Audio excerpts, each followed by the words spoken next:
Looking for an easy little project that requires minimum skills and few supplies?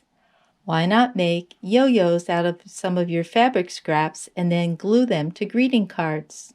Yo-yos are three-dimensional fabric circles that are fun to make because you don't have to worry so much about being precise. They can be used to embellish sewing or on paper projects, or they can be sewn together into whole quilts. They're a good way to use up your scraps. To make a yo-yo, you'll start out by cutting a fabric circle. The size of this circle should be double the finished size plus 1/2 inch. So if you want a 1-inch yo-yo, you'll have to multiply that by 2 and then add 1/2 inch. This circle needs to be cut at 2.5 inches. You can download this free handout of circle templates by following the link below. As always, make sure your fabric's been pressed before cutting and sewing.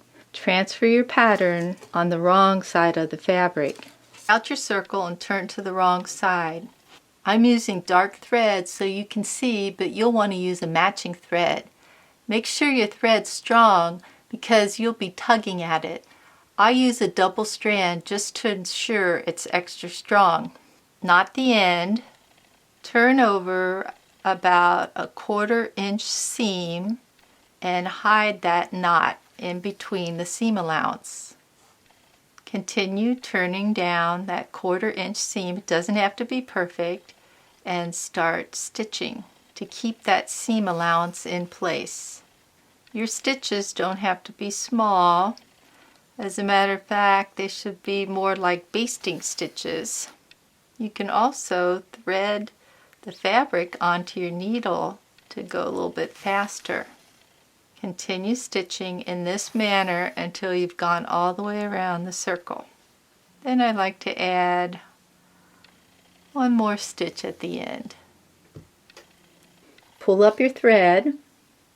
Sometimes a perfect yo-yo will appear, but other times I have to fool with it a bit. Pull the thread tight. Use a double knot to hold it in place. There's no right or wrong side to a yo-yo. You can display this side or turn it over and use this side. You can add a button to the center or leave as is. Draw stems and leaves on blank cards. Then take your glue the back of the yo-yo, and then press it in place. You can use colored pencils to shade in the leaves or leave blank. Hope you decide to make one of these greeting cards. You might also choose to share with family and friends. It's a quick little project to use when teaching someone how to sew. For more simple and inexpensive sewing projects, please visit learnhowtoquilt.com and click on Small Projects. Please subscribe to our YouTube channel and share our videos with your friends. Thanks.